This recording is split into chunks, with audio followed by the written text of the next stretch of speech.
en presencia de un coloquio de la editorial Ego Group en este recinto de Books de Correo. Gracias a esa ayuda hemos podido nosotros mantenernos en actividad desde hace 10 años, trayendo este tipo de acto que se celebra el primer domingo de cada mes. Es decir, tratando de llevar a la comunidad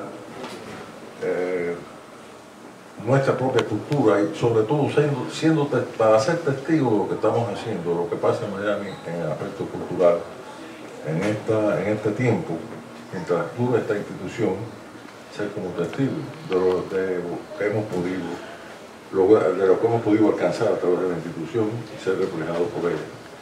Nuestro autor invitado, Juan B. Benemérez, cubano, manzanillero de nacimiento, diplomático, es autor de más de 30 libros de temáticas diversas, especialmente temas políticos, socioeconómicos y de crítica del pensamiento tradicional y de las más novedosos intentos de explicar el universo, incluyendo la vida humana. Que el universo existe es verdad irrefutable. Como también que al existir el hombre, su mente humana trata de explicarlo. ¿Qué nos dice Benemérez al respecto? En este libro, de lo finito a lo infinito, el autor nos ofrece sus puntos de vista sobre lo mencionado, que en mi opinión pasa por la dilemática kantiana del sí y el para sí, que origina la psicología moderna y que ha extendido exégesis discutibles sobre temas seculares, como en el caso de la proposición sartriana de la nada y el ser. Y aunque dicha obra, que es crítica, lo que dejaría, en su opinión, abierta la vida humana a su transformación en vida-energía, en plasma vivo, capaz de expandirse de un planeta que aspira a otra zona donde se pudiera perpetuar. Dejo en voz de Nicolás Chávez Manduley, con su análisis e inferencias de lo finito a lo infinito, que sin imposiciones dogmáticas es una herramienta de libre pensar, la introducción de su autor. Gracias, Gastón. Gracias a todos los que están presentes. Gracias a Books, que nos da esta oportunidad de poder reunirnos aquí una vez al mes y poder analizar cualquier tema que en este momento nos sea apropiado mirar y expandir conocimiento e información, que nunca está de más, para poder configurar lo que es a Benemérez, que nos hable un poco de esto, su criterio.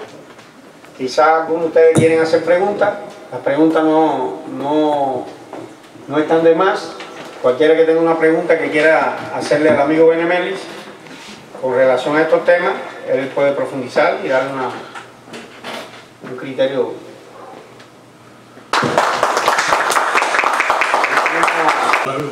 Okay. Buenas tardes y gracias a todos por venir a oír. Tanto lo que ha dicho Nicolás como Gastón tienen, yo podría decir que sintetizan bastante lo del libro. Es cierto, Gastón, que a veces yo me encaramo de un caballo teórico, pero al final un poco que me bajo y digo, espérate, no puede ser siempre así, de esa forma. Yo siempre había oído, no recuerdo quién fue el que dijo que eso no sepa. Yo solo sé que nada sé. Creo que fue Sócrates, ¿no?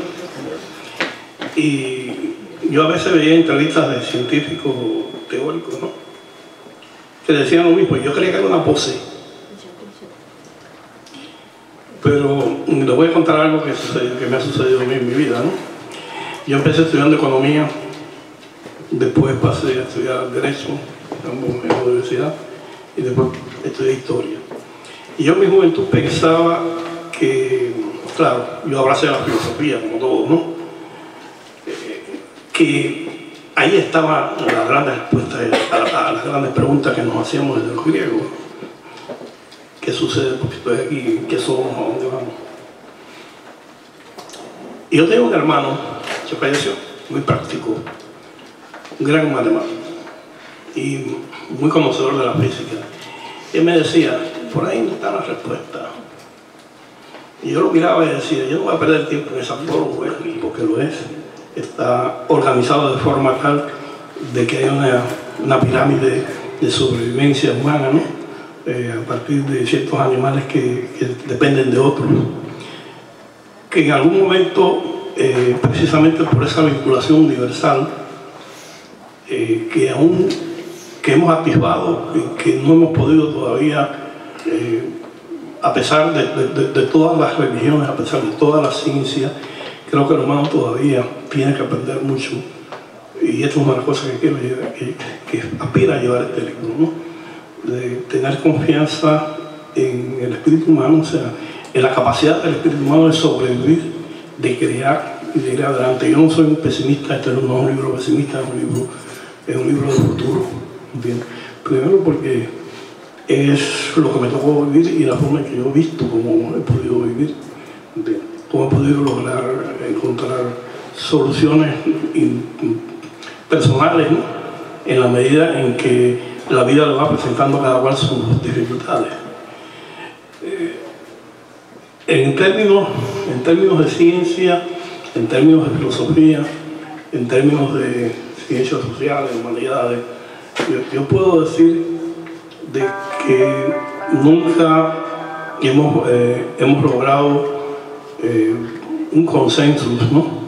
Incluso, por eso decía, bueno, lo que uno adquiere en los estudios universitarios que es solamente una metodología para la vida. Bien. A veces la vida te lleva a ciertos momentos crueles y de ahí surge la creación, ¿no es cierto? Y eso te sucedió a ti. ¿Entiendes? Y es así, el humano tiene algo adentro que no lo tienen los restos de los animales. Y es por algo, por alguna razón. No lo planteo tan categóricamente que ya tenemos en las manos la solución ni científica ni religiosa. Pienso que es un proceso que nos va a ir llevando. Como tenía el siglo XIX, el ciudadano del siglo XIX pensaba que todo era perfecto y ya se había llegado al punto máximo. No es así, ¿entiendes? Pero bueno, yo quiero dejar abierto el micrófono para la pregunta.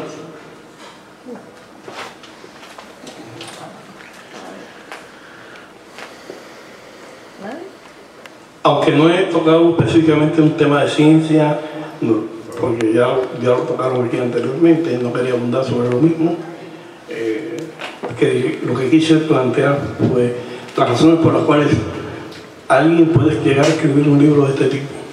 Y a partir de este libro yo he escrito otros, ¿no? Que más o menos plantean estas disyuntivas que tenemos, estas preguntas fundamentales que tienen que tener alguna solución. ¿Por qué estamos aquí? ¿Qué somos? ¿Entiendes? ¿Qué nos tiene deparado el universo? Porque tenemos conciencia de que existe ese universo. Y si no existiéramos, si fuéramos caballos pastando, existiría ese universo conceptualmente, sí existiría, pero habría conciencia de que existe. ¿Y por qué tenemos nosotros? ¿Por qué se nos dio a nosotros esa conciencia? Esa era la pregunta fundamental que yo me hice antes de escribir este libro y creo que no me defraudo. ¿Te vas a preguntar? Perdón, poeta. No, poeta, por favor. Mi poeta. Bueno, lo que estoy viendo en tu magnífica exposición es que no hay verdades absolutas ni intemporales, sino que existen verdades temporales o epocales. Porque la estructuración del mundo, por ejemplo, en el siglo XIX, que fue tan fructífero, la cosa de Darwin, Milton, etcétera, etcétera, Se creyó que ya estaba completado todo, que ya no había más nada que especular. Sin embargo, pasa el tiempo, viene otro concepto de resistencia y el ser humano sigue andando igual, sigue en la búsqueda. O sea que ninguna de las verdades que se creyeron absolutas en un momento llegan a ser lo más que epocales. Y esa es la importancia que creo que transmite, entre las otras cosas, tu magnífica disertación.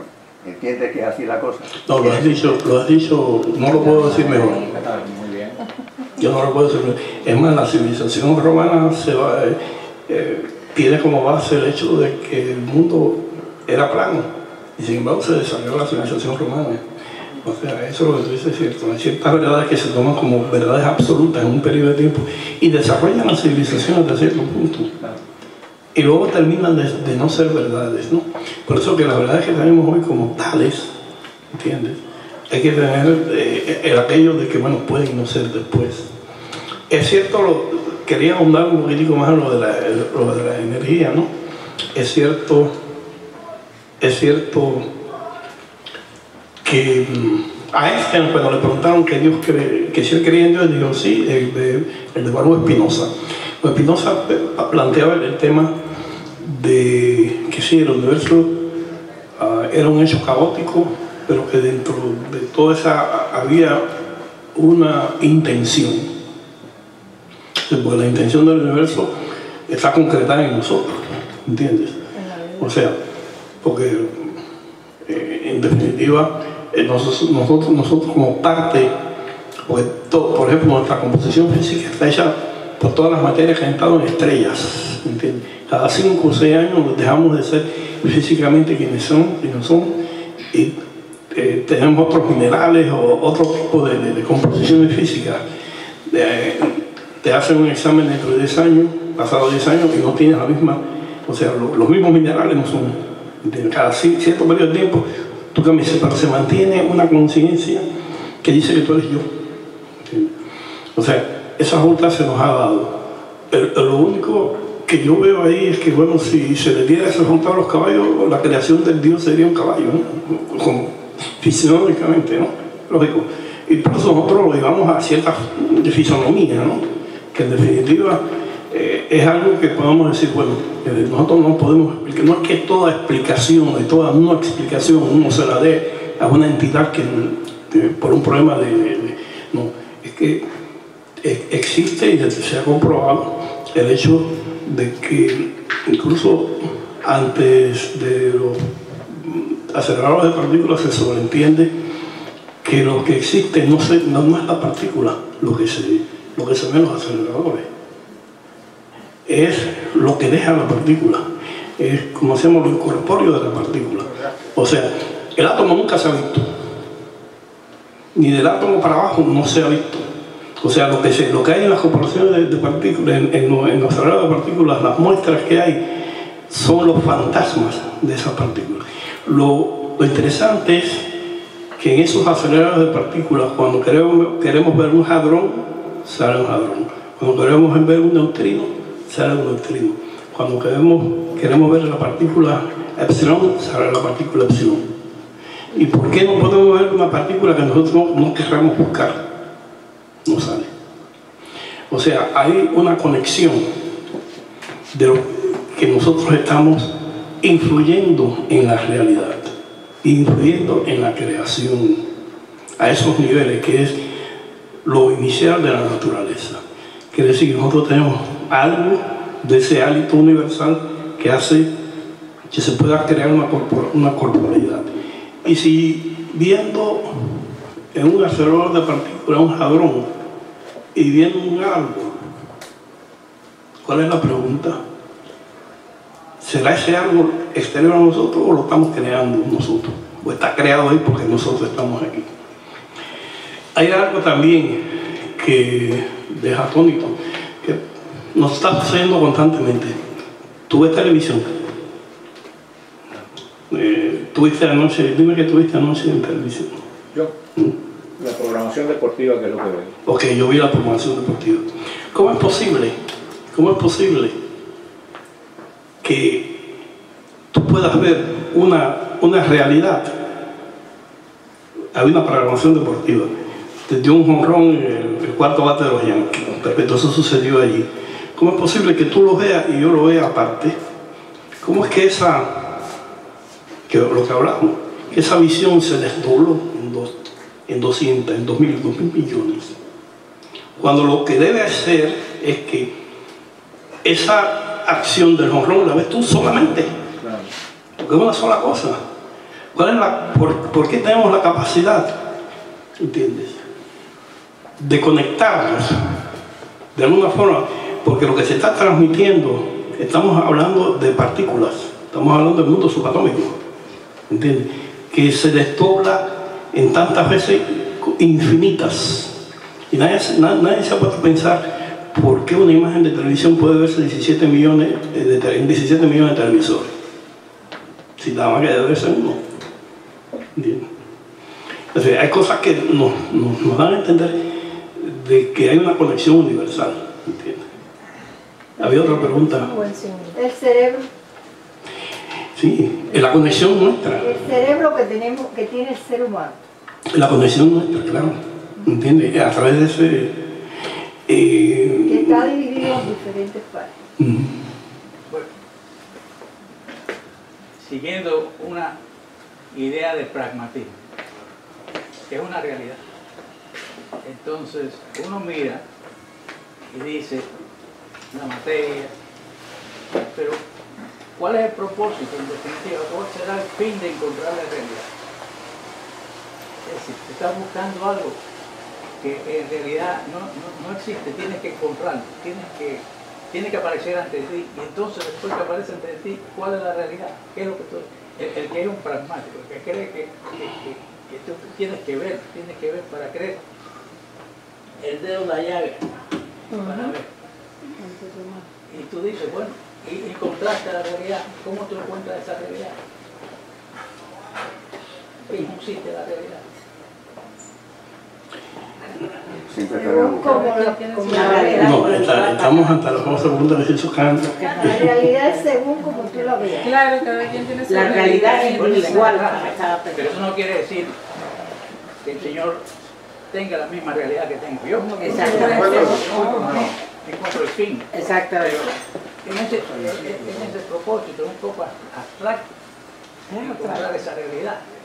No, Y que sea pareja para todo el mundo. claro, yo creo que ahí está el error. Esa es una pregunta fundamental, porque esa es la obsesión de, incluso en las cuevas prehistóricas, ¿no? El humano se arrastraba por las cavernas, como yo escribo una vez, para con el humo encontrar algo. O sea, esa pregunta es tan implícita dentro del humano, buscar esa búsqueda, que yo creo que nunca va a precisamente, ¿sabes? Porque yo pienso que nos intriga el hecho de ser como somos. Y al intrigarnos esa búsqueda de esa realidad, Conciencia es el resultado del pensamiento de todos nosotros, de todo lo que estamos en estado corporal. O sea que la conciencia universal se pudiera decir que es el pensamiento de la humanidad entera más el pensamiento o lo que viene a ser la voluntad universal. Yo quería hacer entrar un poquitico en el tema de inteligencia y conciencia universal, ¿no? Yo creo que hay una diferencia, pero bueno, en el tema de inteligencia podemos llevarlo hasta un punto más inverosímil.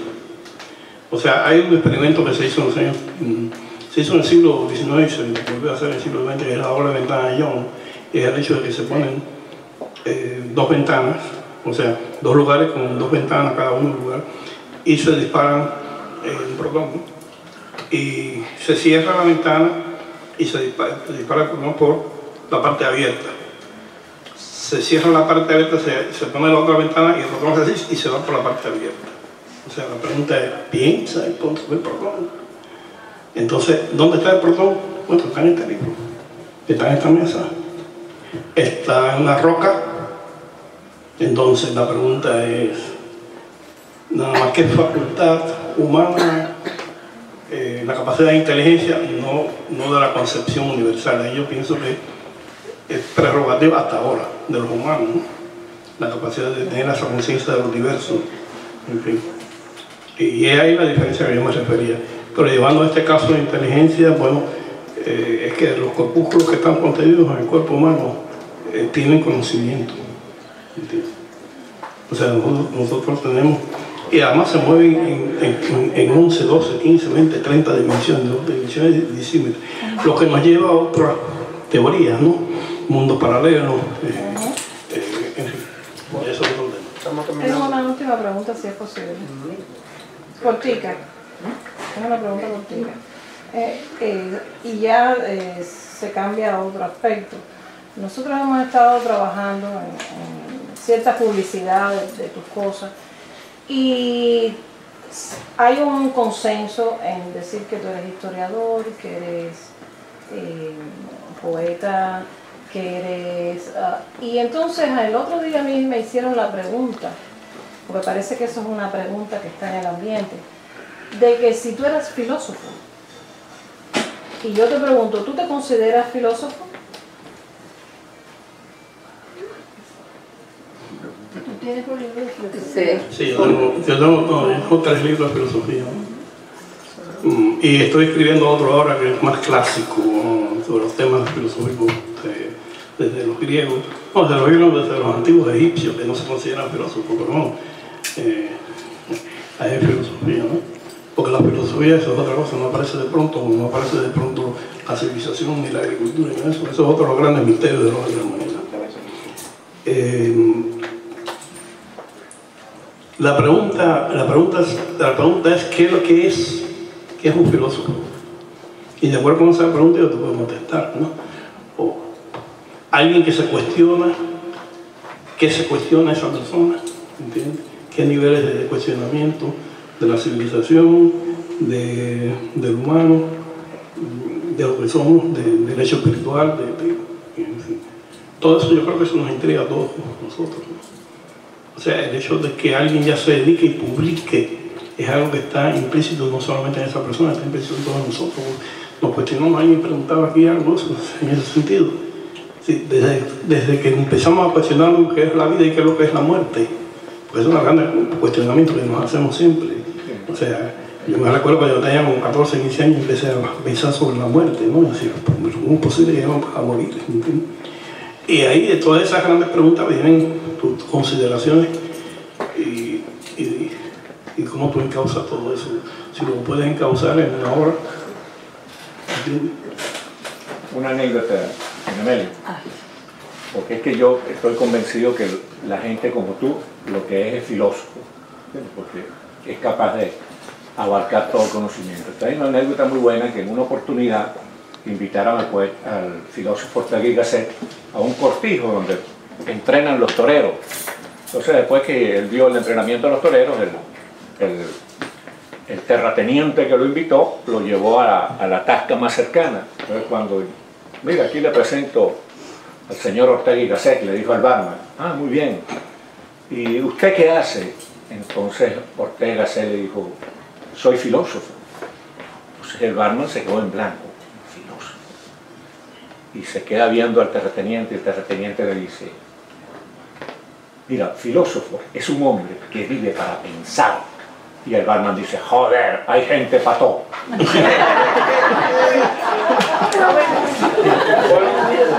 Bueno, muchísimas gracias a todos por su presencia y al señor Juan F. Benedetti por su brillante intervención.